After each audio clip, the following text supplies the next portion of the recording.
گفتوگۆ دەکەین لەبارەی هۆکارەکانی دواکەوتنی پێکنێنانی یاخۆت بۆچی کابینەی دێمی حکوومەت هێرێمی کوردستان تا ئێستا پێک ناتوە هۆکارەکان چین یەکێتی دەڵێ هۆکارەکە پارتیە لوودبەرزی پارتیە لە باوە بڵێن لە کەلی شەیتان نایەنە خوارەوە و ئامادە نین سازش بکەن لە هیچ یەکێک لەوەی لە کابینەی ڕابردوودا هەیان بووە بامان شێو پارتی دموکراتی کوردستانیش دەڵێ یەکێتی نیشتیمانی کوردستان ڕێگرە لە پێگەێنانی کابینەی دێمی حکوومەت هێرێمی کوردستان گفتوگۆ دەکەین لەگەڵ زۆر بەڕێز کاک لوقمان وەردی ئەندامی ئەنجومەنی سەرکردایەتی یەکێتی بابزانین کێ هۆکارە کاک لوقمان سڵاو لێ بێم کاتت باش سپاس دەکەم سپاس بۆ بەشداریکردنت لەگەڵمان یەکێتی نیشتیمانی کوردستان و پارتی دموکراتی کوردستان بۆ کابینەی دێمی حکوومەت هێرێمی کوردستان پێک نایێنن خەتای کامتانە بەڵێ بەناوی خۆی گەورە و میهرەبان سڵاو لە ئێوە سڵاو لە بینەرانی ئازیز بەداخەوە ئەوە زیاتر لە ساڵێک تێپەڕێ بەسەر هەڵبژانەکانی پەرلەمانی کوردستاندا تاکو ئێستا ڕێک نەکەوتوین لەسەر پێکهێنانی حکوومەت دروشمەکانی یەکێتی نیشتیمانی کوردستان سەرنجەکانی یەکێتی نیشتیمانی کوردستان ڕوون بووە لە ڕابردوودا لەسەر تێبینیەکانمان لەسەر بە دیاریکراوی کابینەی نۆی حکوومەتی هەرێمی کوردستان ئێمە داوای شەراکەتێکی ڕاستەقینە و هاوبەشی لە حکومڕانیدا و چاکسازی لە دام و دەستگاکانیدا و حکوومەتێکی یەکگرتووی سەرتاسەری بێت کە هەردوو لامان خۆمان بە بەرپرسیار بزانین بەرامبەر بە کێشە و ئالنگاریەکان و حکوومەتێک بێ حکوومەتی خزمەتگوزاری سەرتاسەری بێ لە هەرێمی کوردستان لە زاخەوە تاکو کفری و کەلار بەیەک چاو سەیری هاوڵاتیان بکات کە بەداخەوە لە ڕابردوودام حاڵەتانە نەبووە ئێمە لە گفتوگۆکانماندا شاندی دانوستانکار لەسەر دیدگای هاوبەشت ڕێککەوتوین بەڵام کاتینە سەر پۆستەکان بێگومان خلاف دروست بوو ئەو مەرجانەیە یەکێتی نیشتیمانی کوردستان هەینی مەرجی حیزبینین مەرجی قوڕسنین مەرجێکنین بۆی کابینە دوا بکەوێ و پێکنێت بەڵکو ئێمە داوای شەراکەت و هاوبەشیەکەی ئەو سێ دروشمەی کە پارتی دموکراتی کوردستان بۆ پەرلەمانی عێراق هەڵی گرت بوون کە پێکدات لە هاوبەشی سازان هاوسەنجی ئەگەر ئەم سێ دروشمە لە هەرێمی کوردستان خۆی لەگەڵ یەکێتی نیشتیمانی کوردستان پیادەی بکە بەیانی حکوومەتی هەرێمی کوردستان تەشکیل لەبێت بەڵام ئێمە تێبینیمان لەسەر شێوازی حکومڕانی هەیە حکوومەتی هەرێمی کوردستان داوە ڕاستکردنەوەی ڕێڕەوی حکومڕانیمان کردووە کە پێمانە ئەم حکوومەتە تا ئێستا حکوومەتی سەرتاسەری نەبووە خۆی بە مەسئول نەزانیوە بەرامبەر کۆی شار و شارۆچکەکان و هاوڵاتیانی هەرێمی کوردستان دام و دەستگاکانی بەشێکی دام و دەستگای نیشتیمانی نین هێشتا پێویستیان بەوەیە بکرێنە دام و دەستگای نیشتیمانی بۆ ئەوەی کۆی هاوڵاتیان لە ئەرک و لە ماف بەرامبەر بە هەرێمی کوردستان و حکوومەت یەکسان بن ئەمە مەرجەکانی ئێمەیە دەرگای گفتوگۆدا نەخراوە لا یزال ئاڵوگۆڕی بیر و ڕاهەیە ئێمە خوازیاری ئەوەین کەوە لە دوای کۆتایی هاتنی هەڵبژاردنەکانی عێراق کە ئێمە ئەبێ بچینە بەغدا بۆ داکۆچیکردن لە مافەکانی خەڵکی کوردستان بۆ چارەسەرکردنی کێشە و گرفتە داراییەکان کێشە سیاسیەکان و زیاتر دیفاعکردن لە ناوچەکانی دەرەوەی ئیداری هەرێمی کوردستان ئەمەش بێگومان پێویستی بە کۆدەنجی و سازان و یەکڕیزی سەرجەم هێزە کوردستانیەکان هەیە لە پێشی هەمووشیانەوە بێگومان یەکێتی و پارتی وەکو دوو هێزی براوی هەڵبژاردن ئەمە نیەت و نەفەسی یەکێتی نیشتیمانی کوردستانە ئیتر تۆپەکە لە گۆڕەپانی ئێمەدانیە لە ڕاستیدا تۆپەکە لە گۆڕەپانی پارتی دموکراتی کوردستاندا دەڵێ تۆپەکە لە گۆڕەپانی پارتی دموکراتی کوردستاندا پارتی دەڵێ یەکێتی داوای وەزارەتی ناوخۆ دەکەنی وایان کردووە کە گرفتەکە لە یەکێتیەوە تەنها وەزارەتێکە یان پۆستێکی دیاریکراوە ئێوە کێشتان لە وەزارەتێکەیە کە وەری بگرن ئیتر ئامادەن حکوومەت پێک بێنن ئەزانی گرفتەکانی مە لەگەڵ وەسارەتێک نییە بڕواش ناکەم ئێمە لە هیچ لێدوانێکدا وتبێتمان تەنها وەزارەتی ناوخۆمان نەدەن ئێمە حکوومەت پێک نایێنین ئێمە گرفتمان لە شەراکەتی ڕاستەقینە هەیە ئێمە نامانەوێ وەکو کابینەی نۆ بەشدار بین ئەمانەوێت شەریک بین کە شەریک بین بەرپرسیارەتی بێکەوە هەڵگرین لە کۆی لێکەوتەکانی لە کۆی ئەو دۆخانەی کە لە هەرێمی کوردستان هەن وەزە هیچ وەزارەتێک و دام و دەستگایەک تاپۆی هێزێکی سیاسی دیاریکراو نییە و خێریش بە کەس ناکرێت ئێمە چاوەڕوانی ئەوە نین کەس خێر و سەدەقەمان پێ بکە ئێمە چاوەڕوانی ئەوین هێزێکی براوی هەڵبژاردنین یەکێتی نیشتیمانی کوردستان کۆڵەگەیەکی گرنگە لە کۆڵەکانی حکومڕانی لە هەرێمی کوردستان ئەبێ بەقەت سنگ و قورسایی و بەرپرسیارەتی یەکێتی نیشتیمانی کوردستان ڕۆڵی لەو کابینێ پێ بدرێت لە بابەتی ئەمنی، لە بابەتی دارایی، لە بابەتی پەیوەندیەکان، لە هەموو ئەو بابەت جونگە هەستیاریانەی کە لە حکومڕانی هەنە لە هەرێمی کوردستانە بێشەتی شەراکەتێکی ڕاستەقینەی هەبێ. گرفتەکەمان لەسەر ئەوەیە بە نەزەری ئێمە، بە دیدی ئێمە هیچ وەزارەتێک، هیچ دام و دەستگایەک پاپۆی هێزێکی سیاسی دیاریکراو نییە. ئەگە بگەڕینەوە بۆ کابینەکانی ڕابردوو، 2 ساڵ کابینەی حکوومەتی هەرێمی کوردستان لەدەست ئێمە بوو. سەرۆکەکەی لێ پشتی یەکێتی نیشتیمانی کوردستان بوو، بەڵام وەزیری ناوخۆ لە برادرانی پارتی بوو. لە ماوەی 30 ساڵی ڕابردوودا، 30 ساڵی ڕابردوودا لانی کەم لە دوای 92 کە کابینەیەک لە دوایەکان حکوومەتی هەرێم پێکاتوە و لە 2005ەوە کە هەردوو حکوومەتیەکی گرتوتەوە بە درێژایی ئەو ساڵانە وەزیری ناوخۆ هەر لە پشتی پارتی دیموکراتی کوردستان بوو، ئەشکالیش نەبووە. 2 ساڵ ڕئیسی حکوومەت لای یەکێتی بووە، وەزیرەکەی لە پارتی بووە، نە ئینقلاب کرا، نە موئامەرە کرا، نە دۆخی هەرێمی کوردستانی شتێکچووە. بۆیە بەڕای من یعنی پێداگیریکردن لەسەر وەزارەتێک کە ئەمە پشتی ئێمە و پشتی تۆنیە، ئەمە نیەتەکەی نیەتێکی باش ناخوێنرێتەوە بۆ ڕێکەوتن. ئەگەر ئێمە نیەتمان ڕێکەوتن بێ، ئەگەر هێزی بەرامبەر و تەڕەفی بەرامبەر نیەتی ڕێکەوتن بێ، من پێم وایە وەزارەتێک یا دوو وەزارەت نابێتە گرفت. ئێمە بابەتی پۆست بەلای ئێمەوە بۆ گرینگە. ئێمە لە کابینەی ڕابردووشدا بەرنامەی کابینەی دێمی حکوومەتی هەرێمی کوردستان ئەگە سەیریکەی بەرنامەیەکی جوان بوو بۆ سەرتاسەری کوردستان بوو، بەڵام کاتینە سەر تەنفیز بێگومان وەکو پێویستە، وەکو ئێمە ئەمان خواست، وەکو ئەوی کە ڕێکەوتن لە نێوان یەکێتی و گۆڕان و پارتی کرا لەسەر داڕشتنی کارنامەی کابینەی نوێم حکوومەتی هەرێمی کوردستان لە مەیدانی کرداردا ئەمە جێبەجێ نەکرا، پێچەوانەکەی ڕوویدا. بۆیە دیدگای هاوبەش گرنگە، ڕاست ئێمە لەسەر ڕێکەوتوین، بەڵام ئەگەر خاوەنی پۆست و پێگەی هەستیار و کاریگەر نەبین لە ناو حکوومەتە، دیدگای هاوبەشیش بە دەردی کارنامەی کابینەی نوێی حکوومەتی هەرێمی کوردستانە ڕوە. بۆیە ئێمە بابەتی پۆست بەلای ئێمەوە بەڵێ گرنگە، ئەبێ لەسەری ڕێکەوین. ئەم وڵاتە قەدەری ئەم وڵاتەوەیە، ئەبێ ئێمە بەیەکەوە ئیدارەدانی حکومڕانی بدەین لە هەرێمی کوردستان، بۆیە ئەبێ لەسەر پۆستەکانیش ڕێکەوین. نیەتی یەکێتی و نەفەسی یەکێتی نەفەسی ڕێکەوتنە، نەفەسی گرفتن دروستکردن نییە. ئومێدەوارین کە لە ڕۆژانی داهاتوودا کە هاوزەمان لەگەڵ ئەوەی ئەبێ باسی پێکێنانی کابینەی دێمی حکوومەتی هەرێمی کوردستان بکەین، بێگومانە بێ یەک ڕێز بین، بە یەکەوە بچینە بەغداد، چونکە ئەمە گرفتی گەورە لە هەرێمی کوردستان هەیە. بابەتی موچات، کێشەی سیاسی ناوچەدا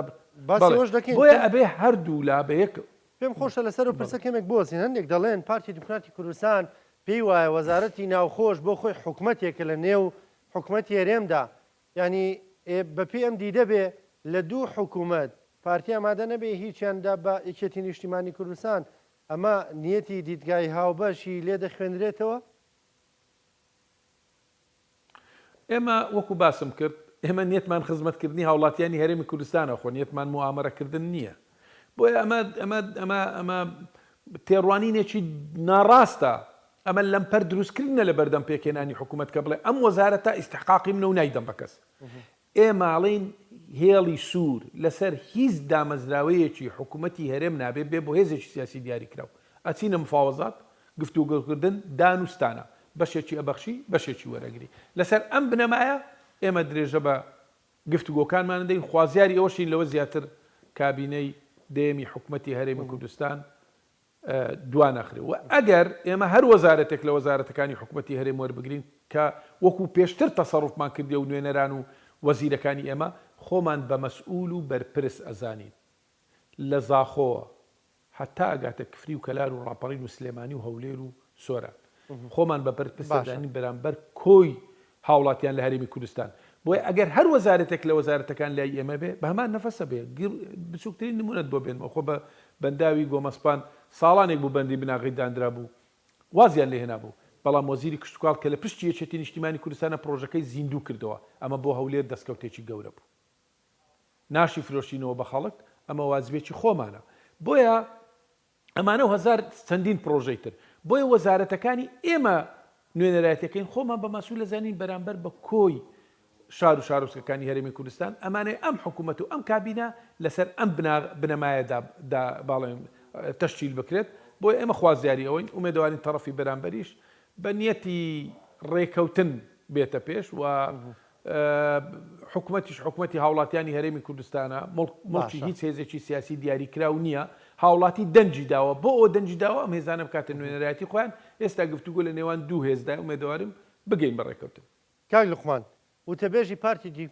پارتی دیموکراتی کوردستان دەڵێ ئەگەر نەگەینە با بڵێن ڕێککەوتن ئەوە لە ئەگەری ڕێک نەکەوتندا بژاردەی جارێکی دیکە هەڵبژاردن بۆ پەرلەمانی کوردستان لە ئارادایە پێ وایە شتێکی وا ڕوو بدا پێ وایە دۆخێرەمی کوردستان شتێکی وا بخوازێ واگەر ئەمە کارتێکی فشار بێ لە سەرکێتی نیشتیمانی کوردستان ئایا یەکێتی لە جارێکی دیکە هەڵبژاردن دەترسێ؟ ئەزانی ئێمە من پێم وایە ئەم قسەیە ینی قسەی خۆزگە نەیکرد بام قسەیە چونکە ئێمە ئەزمموی ڕابردوشمان هەیە ئێمە لە خولی پێنجی پەرلەمانی کوردستان کە ڕێک کەوت بووین لەسەرەوەی هەموو ئەو پرسانی ڕەهەندی نیشتیمانیان هەیە ئەبێ بەیەکەوە بڕیاری لەسەر بدەین. پارتی هەستا زۆرینەیەکی هەبوو ئەو زۆرینەیە بەو تێبینیانی کە ئێمە لەسەرمان هەبوو بە زۆرینەیەکی مزەیف بوو دروستکرا بوو لە پەرلەمانی کوردستان هەستان بە تاکلایەنە ویستیان کۆمیسیۆنی سەر بەخۆی هەڵبژاردنەکانی هەرێم کارا بکەنەوە. دوای گفتوگویەکی دوور و درێژ ملیان نەدا بۆ داوا و داخوازیەکانی یەکێتی و تەواوی هێزە سیاسیەکانی تر سەبارەت بە قانونی هەڵبژاردن پەنایان بردە بەر زۆرینە. زۆرینەکە چی لێکەوتەیەکی لێکەوتەوە پەرلەمانی کوردستان داخرا هەڵوەشایەوە قانونی هەڵبژاردن بە پێی خواستەکەی ئەوان نەبوو هەڵبژاردن بە دەرەنجامەکەی بە پێی خواستی ئەوان نەبوو بۆیە مەرجنی ئەو هەڕەشەی ئەکەن وەکو خۆی بێتەوە. من پێم وایە خەڵک بۆ دەنجی داوە حکوومەت پێک بێ. هەرێمی کوردستان بەدەست کۆمەڵە قەیرانی قوڵەوە ناڵێنی لەسەروی هەمووشیانەوە قەیرانی دارایی تاوان هەڵبژاردن یەکێتی قەت لە هەڵبژاردن نەترساوە بەڵگەشمان بۆ هەر لەم ساڵاوە دوو هەڵبژاردن بکرێ و یەکێتی سەرکەوتوو بۆ لە هەردوو هەڵبژاردن و ڕێژەی کورسیەکانیشی لە هەردوو هەڵبژاردن زیاد بووە و هێزەکانی تریش کورسیان کەم بووە بۆ یەکێتی لە هەڵبژاردن ناترسێ ئەم کارتە بەکارنێ باشترە قسەی لەسەر نەکرێ باشترە چکەگەر قەول بی بابەتی هەڵبژاردن بی یەکێتی قەت لە هەڵبژاردن نەترساوە بەڵام ئەبێ ئەم ڕاستێش بزانین دام و دەستگا دەستوریەکانی هەرێمی کوردستان مڵکی هێزێکی سیاسی دیاریکراو نین تا بە کەیفی خۆ بیەوێ یاریان پێ بکە و گەمەی سیاسی بەرامبەر با بکە ئەمە دامەزراوەی نیشتیمانین بەرهەمی خەبات و تێکۆشانی گەلەکەمانن قوربانیدانی هەزاران شەهیدن بۆی ئەبێ بە مەسئولیەتەوە مامەڵە لەم دۆخەدا بکەین ومێدەوارم هاوڵاتیانی هەرێمی کوردستان بەدەست قەیرانی دارایی نەبوونی موچە کێشەی سیاسی ماندوو هیلاک و شەکەت بووین ئێمە هەوڵ نەدەین قەیرانێک دوای قەیرانێکی تر دروستکەین ئەمە بەرپرسیارەتیە کە ئێمە لە یەکێتی نیشتیمانی کوردستان بەو پەڕی مەسئولیەتەوە ڕەفتارەکەین ئەمانەوێ حکوومەتی هەرێمی کوردستان حکوومەتێکی نیشتیمانی بێ بەرامبەر بە هاوڵاتیان خزمەتگوزاری بە یەکسانی پێشەشی هەموو هاوڵاتیان بکە داهاتی کوردستان لە هەر شوێنێک بێ و سەرچاوەکەی هەرچیەک بێ بە یەکسانی دابش بکرێت بە سەرتەواوی شارۆچکەکان پرۆژە یاسای بودجە کە 14 ساڵە بە ناحەق بە ناڕەوا نەهاتۆتە پەرلەمانی کوردستان ئەبێ پرۆژە یاسای بودجە لە پەرلەمانی کوردستان پەسەند بکرێت هەرێمی کوردستان تاکو ئێستا خاوەن دەستورێکی نووسراوی خۆی نییە ئەبێ لەم خولەی پەرلەمانی کوردستان هەرێم ببێتە خاوەنی دەستور بەوە ئەمە ئەتوانین پارێزگاری لە هەرێمی کوردستان بکەین بۆ ئەمە توانین پایەکانی حکومڕانی و ئەوەی کە پێی ئەڵێن قوارەی سیاسی هەرێمی کوردستان زیاتر جێگیر بکەین نەک بەم زۆرە لێ دوانە نابەرپرسانە. باشە کاک لوقمان پێگەێنانی حکوومەتی عێراقیشمان لە بەردەمدایە بێگومان بۆ حکوومەتی عێراقیش یەکێتی و پارتی بەجیا یاخود وا باشترە بێگومان پێکەوە بن وەکو کورد بۆی هێز و سنگ و قورسایەکە زیاتر بێ وەکو نەتەوە چی لێ دەخوێنیتەوە پێ دوایە پێگەێنانی حکوومەتی عێراقی دەکەوێتە پێش پێکێنانی کابینەی دێمی حکوومەتی هەرێمی کوردستانیش؟ وەڵام ئەمە خوازیارین بەیانی کابینەی دێمی حکوومەتی هەرێمی کوردستان پێک بێت ئەوی سەبارەت بە بەغدایە ئێمە نەمان شاردوتەوە قوڵایی استراتیژی هەرێمی کوردستان بەغدایە و لە ڕابردووشدا ئەم دروشمەمان هەڵگرتووە و زەمەنیش ئەم حەقیقەتەی سەلماند کە سیاسەتی یەکێتی نیشتیمانی کوردستان سیاسەتێکی ڕاست و دروست بوو سەبارەت بەوەی کەوە ئێمە چارەسەری کێشەکانی خۆمان لە بەغدا بکەین لە دووتوێی ئەو دەستورەی کە ئێمە بە یەکریزی دوای ڕوخانی ڕژێمی سەدام دەستوری عێراق نووسراوە لە سای یەکریزی هێزە سیاسە کوردیەکان توانرا زۆرینەی زۆری مافەکانی خەڵکی کوردستان لە دەستوری عێراق جێگیر بکرێن ئەبێ خەبات بکەین بۆ جێبەجێکردنیان بۆیە 2000 پارتی و هەموو هێزەکانی تریش هاتنە سەر ئەو ڕای کە قوڵایی استراتیژی هەرێمی کوردستان بەغدایە لە مانجی تەمموزی ساڵی ڕابردوو ئەم ساڵ لە مانجی تەمموزی ئەم ساڵ سەرۆک بافڵ سەرۆکایەتی شاندی کوردستانی کرد دوای کۆبوونەوەی مەکتەبی سیاسی یەکێتی و پارتی بناغەی ڕێکەوتنی نێوان هەرێم و بەغدا لەم سەردانەی سەرۆک بافڵەوە دروست بوو کە 2000 لێکەوتەکانی ئەوە بوو کە مانگانە موچەیەک دێ بە ڕەغمی ئەوەی کە ئێستا دوو موچەش لە دواوەی عراقین بۆی ئێمە پێوانێ ئەبێ دەست بەوە بگرین و ئێمە پێمان وایە ئەمە بە یەک ڕیزی ئەتوانین پتەوتری بکەین دەستکەوتی زیاتر وە دەست بینین مێژوش ئەم حقەتی سەلماندووە کاتێکە هێز و لایەنە سیاسیەکان بە یەکگرتووی داوای مافەکانی خەڵکی کوردستانەکەن دەستەبەری مافەکانمانەکەن لە دوای پیرۆسی ئازادی عراق بە یەک ڕیزی توانیمان زۆر شت بکەین توانیمان جونگەی هەستیار لە حکومڕانی هەرێ حکوومەتی عراقی و دەست بین و کوڕ ڕۆڵی گەورە بژێڕێ کە لە هزار سەرۆک کۆمار وەزیری دەرەوە کورد نوێنەرایەتی عراقەکە بۆیە لە ئەنجامی پەرتەوازەیش کۆمەڵێک شتمان لە دەستداوە بنمونە لە قانونی ئیدارەی مالی ئێمە یەک نەبووین نەمانتوانی داوەک داخوازەکانی کورد جێبەجێ بکەین لە قوانینی موازنە ئێمە یەک نەبووین نەمانتوانی داخوازەکانی کورد یەکەین لە قانونی هەڵبژاردن یەک نەبووین نەمانتوانی ئەوەی کە ئێمە ئامانج و مەبەستمانە بۆ هەرێمی کوردستان و بۆ ناوچەکانی دەرەوەی هەرێمی کوردستان جێبەجێ بکەین بەڵام لە کۆمەڵێک شت لە نووسینەوەی دەستوور یەک بووین توانیمان لە داکۆچیکردن لە پێشمەرگە و مانەوە وەک هێزێکی خەڵکی کوردستان یەک بووین توانیمان جێبەجێ بکەین لە پارێزگابوونی هەڵەبجە یەک بووین توانیمان وەدەستی بێنین لە جێڕانەوەی قانونی یاسای مڵک و ماڵی هاوڵاتیان کە سەروو 1 ملیۆن دۆنم زەوی بۆ جوتیاران ئەگەڕێتەوە یەک بووین توانیمان قانونەکە لە پەرلەمانی عراق تێپەڕێنین بۆیە ئەمە دەرس و پەندە ئەبێ عیبرەت لەوە وەربگرین کە ئەمە بە یەک ڕیز بین بۆ ئەم مەبەستا ئەگەر بگەڕینەوە بێ لە دوانەکانی سەرۆک بافڵ ئەگەر سەیری سەردان و پەیوەندیەکانی بکەین لەسەر ئاستی عراق لە هەموو ئەو سەردان و لێدوانانەی تەکید لەسەر یەک ڕزی هێزە سیاسیەکان کاتەوە لە پێناوی وەدەستێنانی زیاتری مافەکانی خەڵکی کوردستان ئەمڕۆ هاوڵاتیانی هەرێمی کوردستان هیلاک و ماندوون بەدەست قەیرانی دارایی بەدەست قەیرانی بێموچەیی بەدەست وەستانی بێبازاڕی بەدەست کێشەی سوتەمەنی ئێستا کە ئێمە ڕوو لە وەرزی زستانەکەین ئەمانە لە شوێوە دەستدێن لە بەغداوە دەستدێن بۆیە ئێمە تاکید دەکەینەوە لە ئێستاڕا دەستی یەکێتی نیشتیمانی کوردستان بۆ ئاشتەوایی بۆ تەبایی بۆ یەکڕیزی لە پێناوی دەستەبەرکردنی ماف و داخوازیەکانی خەڵکی کوردستان دەستێکە لە هەموو دەستەکان درێژترە و ئێمە چاوەڕێی ئەوەکەین کە لە بەغدا ببین بە چەپکە گوڵەکەی مامزەلال بۆ داکۆچی و دیفاعکردن لە مافەکانی خەڵکی کوردستان بۆی بتوانین سەرەتای ژیانێکی باشتر ئارامی ئۆقرەی سیاسی و دارایی لە هەرێمی کوردستان دەستەبەر بکەین ئەمە ئامانجونیەتی یەکێتی نیشتیمانی کوردستانە خوازیاری ئەوەین کەوە هەم پارتی و هەم هێزەکانی تریش لە دەوری ئەم ئامانجە کۆبینەوە بۆی بتوانین ئاهێک بۆ توانین هاسەیەکی باشتر بۆ خەڵکی کوردستان دەستەبەر بکەین کە خەڵک چاوەڕوانی ئەوە لە ئێمەکە بیرمان نەچێ ئەوەی دەنجی بە یەکێتی داوە بە هەڵوێز داوە بە پارتی داوە بە یەکگرتو داوە بە هێزەکانی تر داوە ئامانجێکی هەبووە ئامانجەی دەستەبەرکردنی ژیانێکی شایستەتر بۆ لە ئێستا بۆیە ئەبێ ڕازگۆ بین وەفادار بین بەرامبەر بە دروشمەکانمان بەرامبەر بەو بەڵێنانەی کە بە خەڵکمان داوە لە هەڵبژاردن بۆی لە بەغداوە دەستی بێنین یەکێتی نیشتیمانی کوردستان سوورە لەسەرەوەی مکوڕە لەسەرەوەی ئەو دروشمانەی هەڵمان گرتووە کە قوڵایی استراتیژی هەرێمی کوردستان بەغدایە ئەبێ لە بەغدا دەستەبەری مافەکانی خەڵکی کوردستان بکەین ئێمە پێشڕەوایەتی ئەم دروشمە ئەەکەین داواکاری کە هێزە سیاسیەکانی تریش لە دەوری ئەم دروشمە کۆ ببنەوە باشە کاک لوقمان باست لە دەنگەکان کرد دەنگدان کرد بە هێز و لایەنە سیاسیەکان ئەمڕۆ کۆمیسیۆن ڕاگەیاندووە ئەنجامەکان ڕدەگەێنرێ و هەموو هێز و لایەنێکیش تقریبەن بە نزیکراوەی کورسیەکانی خۆی دەزانێت کاندیدەکانی خۆی دەزانێت کورسێک کەمتر یا زیاتر گۆڕانکاری ببێ یاخود نەبێ ئێوەکو یەکێتی نیشتیمانی کوردستان لە دەنگ و کورسیەکان ڕازین بەڵێ بێگومان ئێمە ڕازین و ئێمە سوپاس بۆ خوا سوپاس بۆ هاوڵاتیانی خۆشەویستی هەرێمی کوردستان و ناوچەکانی دەرەوەی ئیدارەی هەرێمی کوردستان یەکێتی نیشتیمانی کوردستان نەکتوانی پارێزگاری لە کورسیەکانی خۆ بکات بەڵکو کورسی زیاتری بەدەستێناوە ئەمەشە خەینە خزمەت خانەی دیفاعکردن داکۆچیکردن لە مافەکانی خەڵکی کوردستان پرۆسەکە سەرکەوتوو بوو بەگشتی بێگومان هەر هێزێکی سیاسی لە نێوان هەڵبژاردنێک بۆ هەڵبژاردنێکت دەنگەکان هەڵەکشن دابەزن ئەمە حاڵەتێکی نۆرماڵە یەکێتی نیشتیمانی کوردستان هەم لە پەرلەمانی کوردستان ژمارە کورسیەکانی زیاد بوو هەم لە هەڵبژاردننی پەرلەمانی عراقی ژمارە کورسیەکانی زیاد بوو ئەمەش نیشانەی ئەوەیە کە هاوڵاتیان لە هەرێمی کوردستان و ناوچەکانی دەرەوەی ئیدارەی هەرێم متمانەیان بە یەکێتی نیشتیمانی کوردستان هەیە متمانەیان بە دروشمەکانی یەکێتی نیشتیمانی کوردستان هەیە متمانەیان بە سەرۆکی یەکێتی نیشتیمانی هەیە متمانەیان بە هەنگاوە ڕاست و دروستەکانی یەکێتی نیشتیمانی کوردستان هەیە لە پێناوی داکۆچیکردن لە مافەکانی خەڵکی کوردستان بێگومان یەکێتی و نوێنەرەکانی یەکێتیش ڕازگۆ ئەبێ بەرامبەر بە دروشمەکان و پەیامەکان و بەڵێنەکانمان بۆ داهاتوو و خوازیاری ئەوەین کەوە بتوانین بە پشتیوانی خوا بە هیمەتی هەموو لایەک ژیانێکی شایستەتر ئایندەیەکی باشتر بۆ هاوڵاتیانی هەرێمی کوردستان دەستەبەر بکەین بێگومان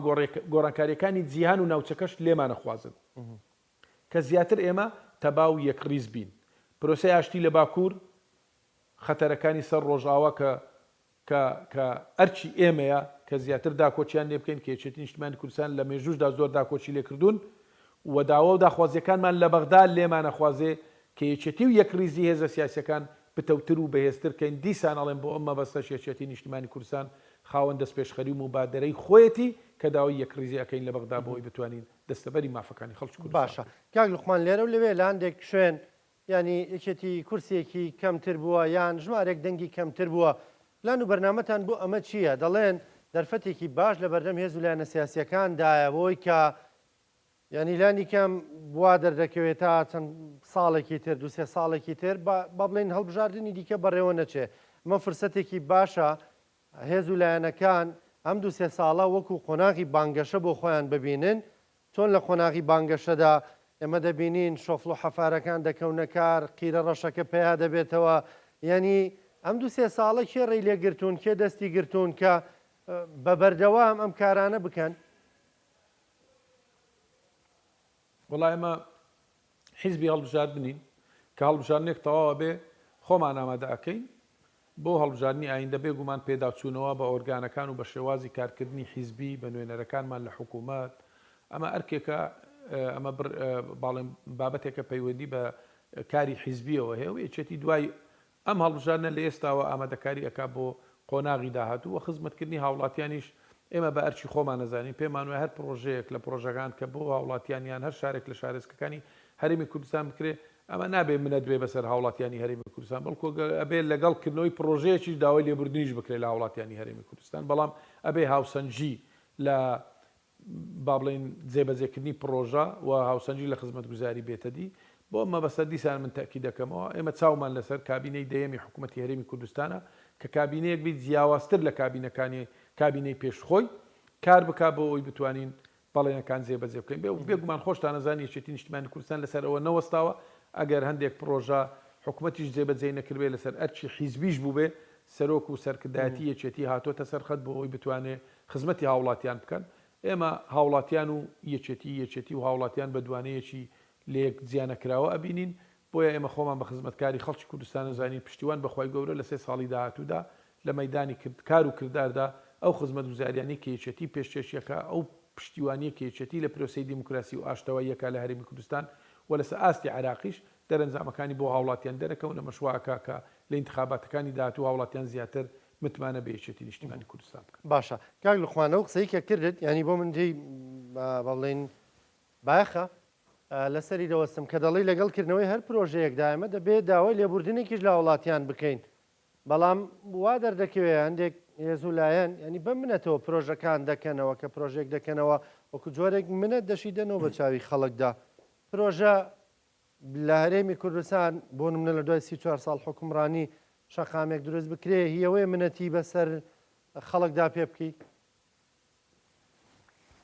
وەڵا نەکیوێ منەت بەسەر خەڵکدا بکرێ وەکو من باسم کرد دەبێت داوای لێبوردنیش لە وڵاتیان بکرێت چکە و خزمەتگوزارانی ئێستا بۆ ساڵانێک بکرابە و ئەمە ئێمە زانم حکوومەتێکی ئیتلافیە بەڕێکەوتنێک لە نێوان 3 هێز پێکاتوە لانی کەم یەکێتی و پارتی و بزوتنەوەی گۆڕان بەداخەوە دەستکەوتەکانی حکوومەت زیاتر لە بابەتی بانگەشی هەڵبژاردن بەکار هات کە ئێمەماندینی بەنداوەکرێتەوە وەزیرەکەی یەکێتیە بەڵام حزوری نییە پرۆژەی ڕێگاوبانەکرێتەوە وەزیرەکەی گۆڕانە بەڵام حزوری نییە هەراگاشی لێ نییە بۆیە ئەم نەفەسە کارکردنە ئەمە نەفەسی پێکەوە کارکردن نیە مە حکوومەتی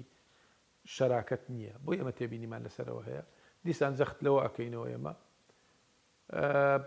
ئەبێ بەیەکەوە بین و بەیەکەوە مەسئولەتی ئەم وڵاتە هەڵبگرین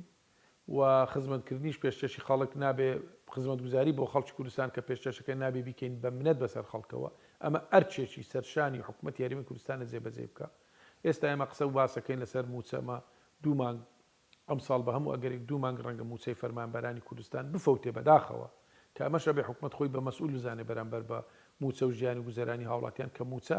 مافێکی یاسایی وەزیفەی فەرمانبەرانە هەر 30 ڕۆژجارێکە بێ حکوومەت دەستە بەری بکە ئەم نەفەسە کارکردنە وای کردووەکە ئەمە زیاتر لە ساڵێکە حکوومەتی هەرێمی کوردستان پێک ناتوە ئێمە تێبینیمان لەسەر ئەم شێوازەیە پێمان وایە ئێمە کە شەریک بووین ئەبێ لە دەستکەوتەکانی شەریک بین